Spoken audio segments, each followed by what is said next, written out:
여러분 안녕하십니까? TV 속 서울신문입니다. X이벤트라는 말이 있습니다. 사회 경제적 판도를 뒤바꿀 만한 극적인 사건을 의미하는데요. 미래 연구의 대가인 존 캐스티 박사가 제시한 11가지 X이벤트 유형에는 대규모 정전과 인터넷 암흑 등이 있습니다. 우리나라에서 계속 일어나는 일이죠. 특히 우리나라는 인터넷 강국으로 불리지만 외부 공격에는 형편없는 약골이라는 게 여실히 드러나고 있습니다. 당장 이번 전산망 마비 사태만 봐도 그렇죠. 더 큰 문제가 생기기 전에 사이버 안보를 포함한 국가 안보 정책을 재점검하고 위기의식을 가다듬어야겠습니다. SNS에서는 어떤 이슈가 화제가 됐을까요? 톡톡 SNS에서 만나보시죠.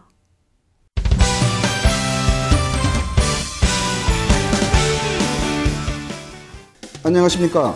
SNS에 나타난 목소리를 통해 한 주일 동안 뉴스의 흐름을 짚어보는 톡톡 SNS입니다. 이번 주에는 끊이지 않는 인사잡음 등이 주요 이슈가 됐습니다. 새 정부 출범 이후 인사잡음이 좀처럼 가라앉지 않고 있습니다.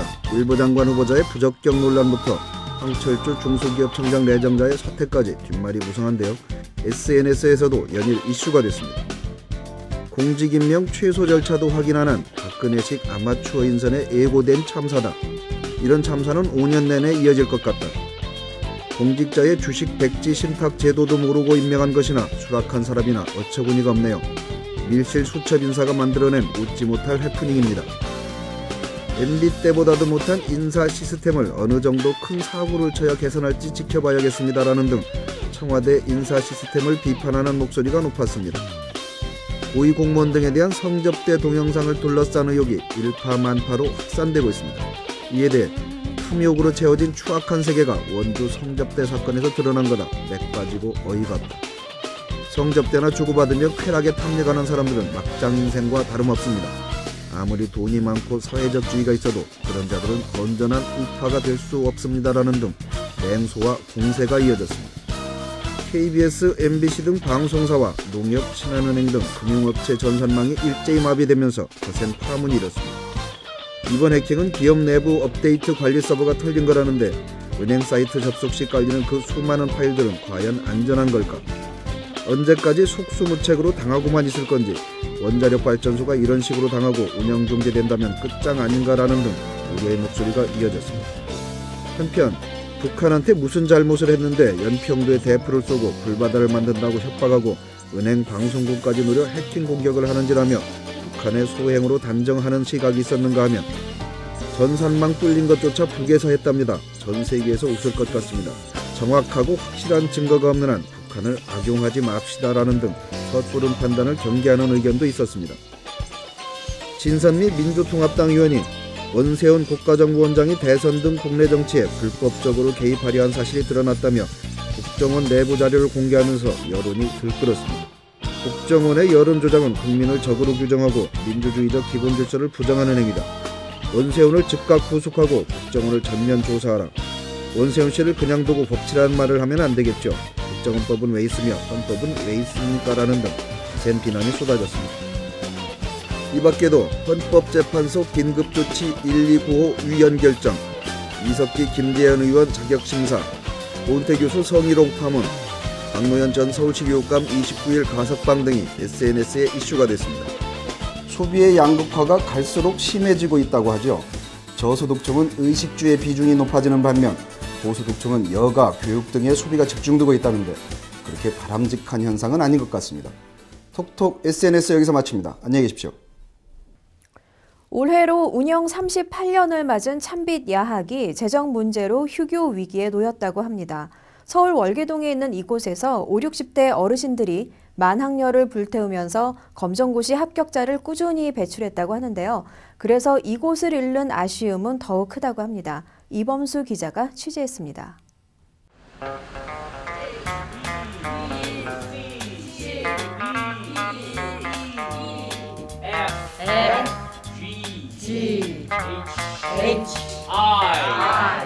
서울 노원구 월계동의 찬빛야학 강의실.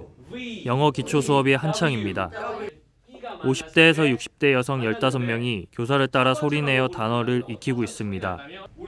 노트에는 알파벳이 빼곡히 적혀 있습니다.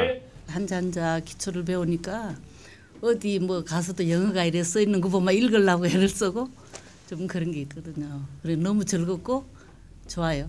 늘상 큰 소리로 같이 따라 읽어주시고 훨씬 더 이제 반응도 좋으시고 그럴 때마다 저도 제가 같이 웃으면서 할 수 있고 저도 같이 오히려 여기서 에너지를 얻어가는 것 같은 생각이 많이 들었습니다.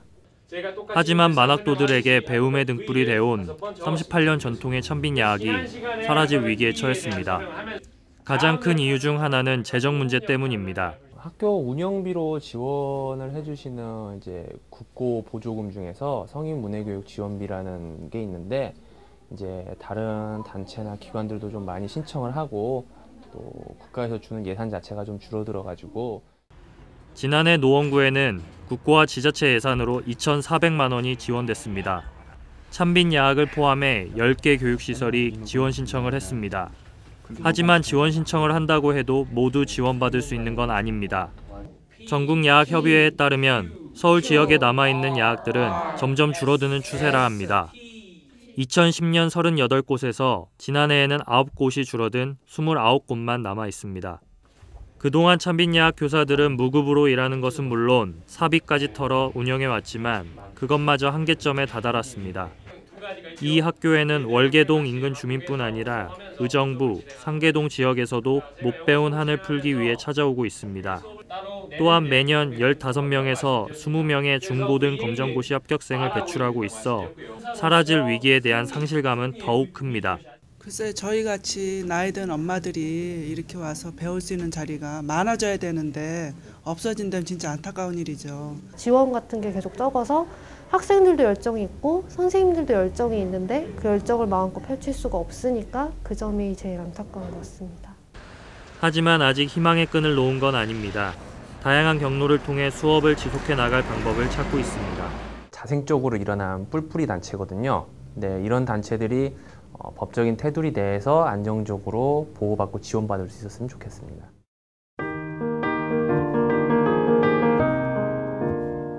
가난 때문에 공부를 포기해야만 했던 이들에게 등불이 계속해서 환하게 비출 수 있길 바랍니다.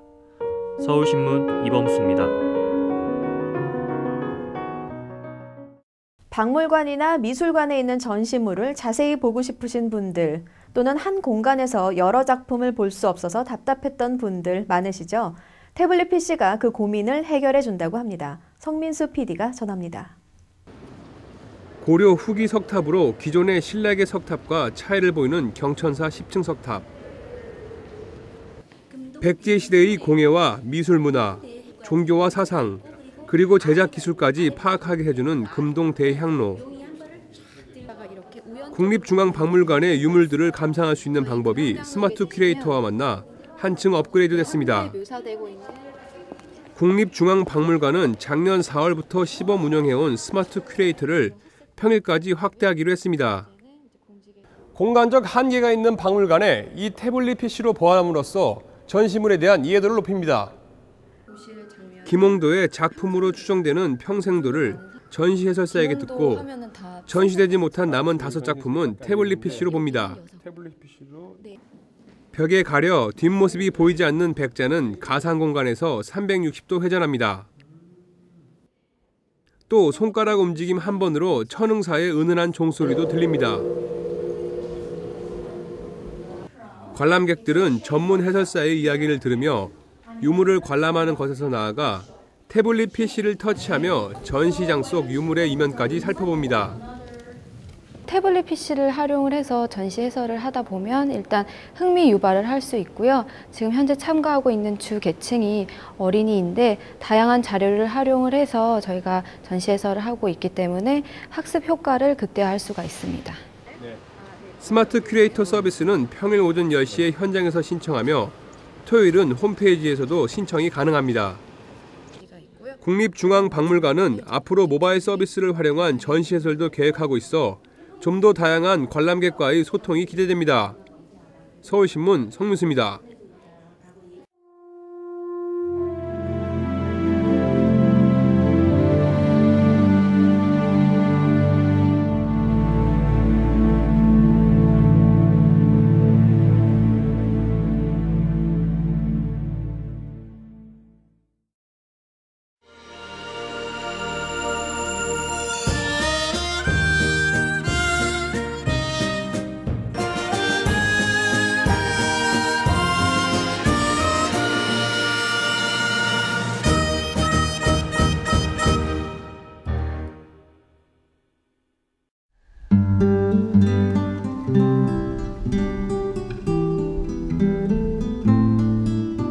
경기도 파주시 탄현면 법풍리. 나지막한 산 아래로 난 비포장도로를 따라 들어가다 보면 고즈넉한 곳에 아담한 2층 집이 보입니다. 바로 영집 궁시박물관입니다. 궁시는 활과 화살을 이루는 말입니다. 이 박물관은 국가지정 주요 무형문화재 제47호 궁시장 영집 유영기 선생이 설립한 대한민국 최초의 활과 화살 전문 박물관입니다. 4대째 내려온 가업을 이어받아 화살 만드는 일로 평생을 살아온 유영기 선생. 활의 고장 이해천과 함께 화살로 이름을 날렸던 장단에서 태어나 숙명적으로 화살과 가까울 수밖에 없었다고 합니다. 그는 어떻게 화살 만드는 일을 시작했을까요? 실제로 이거 하기 싫었어요. 그러나 노인네가 앉아서 살을 만들고 있을 때 그 구부러 가면서 하시는 걸 보니까 안타깝다고야. 그때 이거 하나에 쌀이 한 마리고 고기를 한 개 샀어요. 그러면 바로 3개밖에 못 만든다고 하지만은 3개면 쌀이 2마리 아닙니까? 그러면 우선 인건비는 나오지 않냐 그거죠. 뭐 그때 피난 도중이고 또 어려운 시절이니까 도와주다 보니까 완전히 직업이 된 거죠 이제 이게. 지금은 화살의 시대는 아닙니다. 하지만 그는 아직도 화살의 시대를 살고 있습니다. 서울은 물론 저 북쪽 신의주에서까지 주문을 받았다는 화살 제작 가문의 후손답게 화려했던 시절에 대한 자부심을 애써 감추려 하지 않습니다. 북으로는 웅기 도문까지 들어갔고 화살이 아랫역으로는 남해까지 내려갔었어요. 그래서 전국에서 이름이 있었고 휴전 협정되고 나서 다시 활이 부활을 시작할 때 장단 역전하고 아랫역에서 그 한량들 옛날 한량들이 아버지 이름을 알아가지고 주문을 하니까 그 장보다 계속 했거든요. 장단서도. 아 그러니까 선생님 참 고향이 그쪽 장단. 네네 장단입니다. 네네. 장단인데 지금 어떻게 휴전선 안쪽으로 들어가 있는 쪽입니다. 장단 역전입니다. 바로.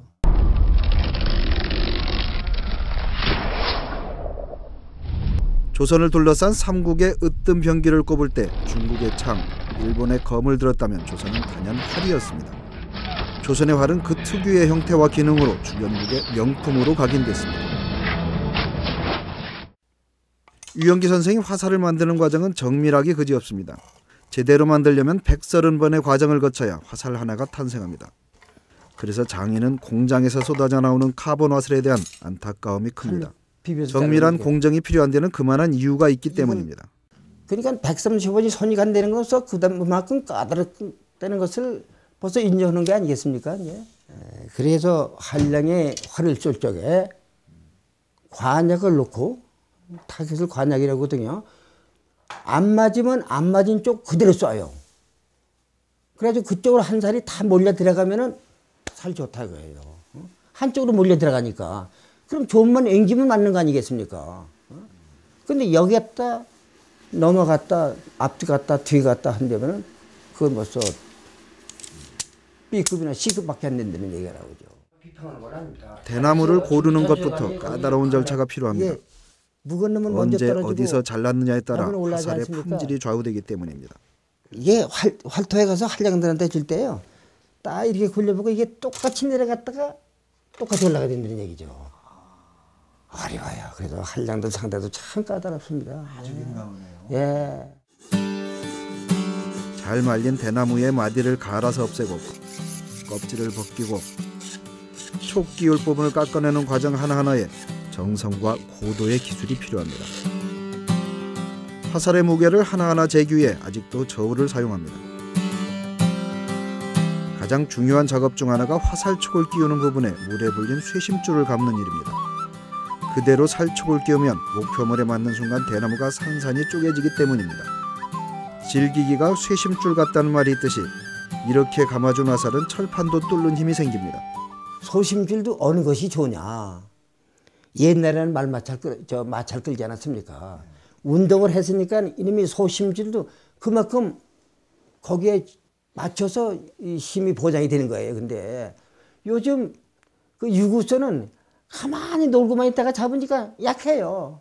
소심줄도 마차가 끌던 소냐 유구소냐 차이가 난다는 얘기다 그러죠. 썩은 놈이 힘줄도 질겨지는. 예. 화살을 만드는 전통 기법이 유영기 선생 때에서 끊기는 건 아닌지 걱정했는데 마침 아들인 유세연 씨가 전소조교로 그 맥을 잇고 있습니다. 지금은 군에 입대한 손자도 일을 배우고 있다고 은근히 자랑합니다. 하지만 아들이 화살을 만들겠다고 나섰을 때 장인은 그리 달갑지만은 않았다고 합니다. 직장을 그만뒀다고 그래요. 깜짝 놀랐어. 너 왜 직장을 그만뒀냐 했더니 나 아버지 할 거 하겠습니다. 그야. 난 싫다고 그랬어요. 솔직히. 이거 밥 못 먹는다. 그때도 가본 자꾸 나올 무렵에 뭔가 위태감을 느꼈거든요. 내가. 아니다 그야 자기는. 우리 몇 대의 긍도 있고 하니까 하겠습니다. 그야. 비록 뭐 잘 살고 부천으로 있지는 못하지만 걔도 뭔가는 뿌리는 내려가지고 앞으로 계승하지 않겠느냐 할 때는 좀 어느 정도의 자부심을 갖고. 주요 무형문화재는 역사 문화적 가치에 비해 인식 부족과 경제적 문제 등으로 전승 체계가 제대로 이루어지지 않고 있는데요.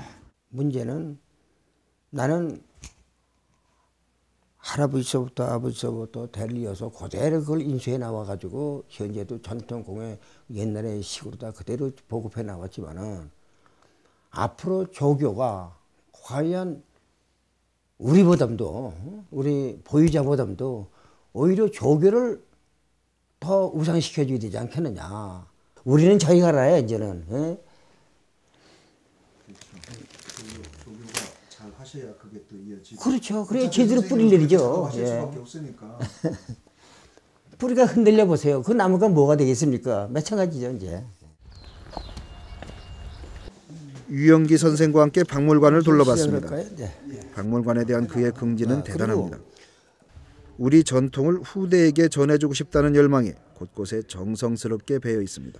삼국시대는 이러하고 조선시대는 이러하고 효시는 어떻고 전쟁 무기는 이런 거 있다 하는 것을 우리 자라나는 학생들한테 보여주는 것이 나의 큰 임무가 아니냐. 우리나라의 동의적으로서의 하나의 그 긍지를 좀 일러줘야 되지 않겠느냐 하는 생각이 듭니다. 내가. 평생을 화살 만드는 데 바쳐온 장인.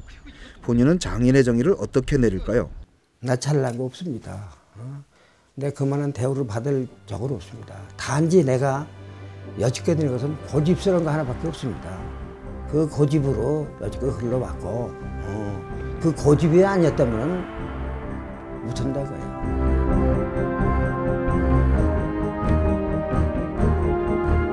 유영기 선생과 마당을 거닐면서 많은 이야기를 나눴습니다. 그의 소망은 단 하나였습니다. 전통을 이어갈 수 있는 환경이 만들어지는 것.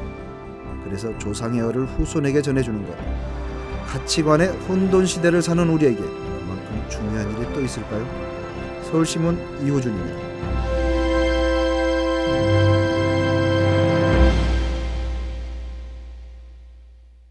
2013 구정을 말하다. 이번 시간에는 박홍섭 서울 마포구청장을 만났습니다.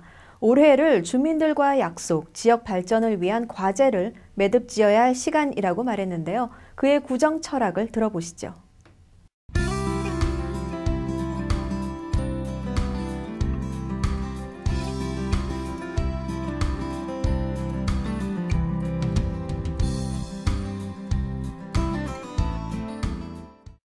(2010년 7월 1일) 취임서부터 정말 매달렸던 부분이 이 부분인데, 저희가 스스로 뭐 이렇게 자평하는 것보다는 대외적으로 하여튼 뭐 고용노동부라든가 행정안전부, 서울시가 정말 25개 구 중에서 마포구의 일자리 사업은 성공했다, 앞서갔다라는 평가를 했으니까 제가 고맙게 생각하고, 금년에만 하더라도 한 8,356명 정도를 목표로 하고 있고, 지금 지난 3년 동안 하면 한 28,000명 정도. 이 사업은 지역적 특성을 감안해서 계속해서 밀고 나가려고 합니다. 또 다른 어떤 지역보다도 그런 점에서 또 유리한 조건을 또 저희가 갖고 있어요, 마포가. 공무원의 힘이라고 하는 건 결국 저는 그렇게 생각합니다.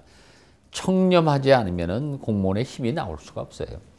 연속 3년 동안 마포구가 전국에서 최상의 청렴구로 평가를 받았다고 하는 것은 우리 이제 직원들한테 감사를 드려야죠. 그리고 내 개인적으로도 이것은 정말로 영광이다 이렇게 생각을 합니다. 예. 지금 모든 준비는 거의 지금 맞춰져 가고 있습니다.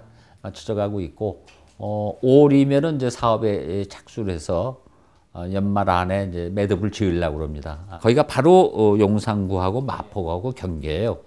그래서 일제의 잔재를 청산한다고 하는 그런 역사적 의미도 있고 또 그 경계도에서 넘어 용산구는 동이 도원동이고 우리 쪽에는 도화동이에요.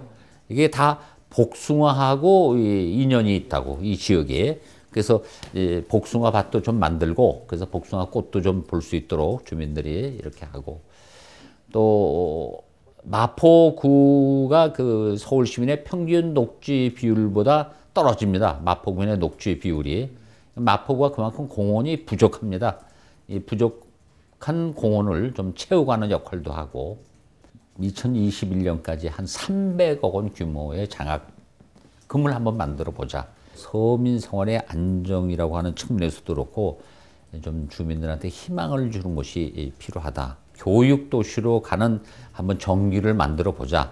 이제 그런 의미로 장학재단 발족과 함께 마포구의 구립도서관 건설과 함께 청소년 교육 비전 센터를 건립하는 것을 지금 추진하고 있습니다. 근데 이분이 어디 살았냐면 상암동에 그 사고가 나기 전까지 상암동에 살았고 그 재미있는 이야기는 그 이 양반이 아주 그 높은 산에 갈 적마다 이제 부인하고 같이 이제 그 산행에 대한 이제 계획과 얘기를 나눈 곳이 우리 이제 한울공원, 노을공원, 매봉산 이런 데를 즐겨 올라가서 부인하고 이제 얘기를 나눴어요. 정말 산악인으로서 그랜드 슬램을 달성한 사람인데 그게 그냥이 아니고 해발 8,000m 이상 되는 봉우리 갖다 14봉을 갖다가 정복하고 남극, 북극 3극점을 다 네팔 정부가 그 양반 기념관을 만든다고 연락이 왔어요. 그래서 저는 이제 못 갔습니다만은 이게 네팔이 아무리 작은 국가라 하더라도 일 국가가 남의 나라 사람의 기념관을 만들어 준다. 국회에서 한 30여 명 발기인을 겸한 추진위원회가 구성됐어요. 체육인과 기업인, 정치인들 새누리당, 민주당 양당 대표들이 다 나오고 청소년들한테 이게 아주 귀감이 되겠다. 정말 도전과 탐험이라고 하는 거는 그 역사를 진보시킨 힘이니까는 그런 맥락에서 이번 기념관을 우리가 여러분들하고 함께 한번 만들면 좋겠다. 그런 실무적인 작업이 지금 진행되고 있습니다. 예. 아마 빨라야 올 가을 정도 가야 이제 구체적인 윤곽이 드러나지 않을까 이렇게 싶습니다. 봄이 오려나 했는데 날씨가 다시 부쩍 추워졌습니다. 주말에 다소 추위가 누그러질 것이라고 합니다. 그래도 일교차가 큰 날씨가 계속된다니까요. 겉옷 든든히 챙기시고 건강한 주말 보내시길 바랍니다. 오늘 TV 속 서울신문은 여기까지입니다. 저희는 다음 주 이 시간에 다시 찾아뵙겠습니다. 안녕히 계십시오.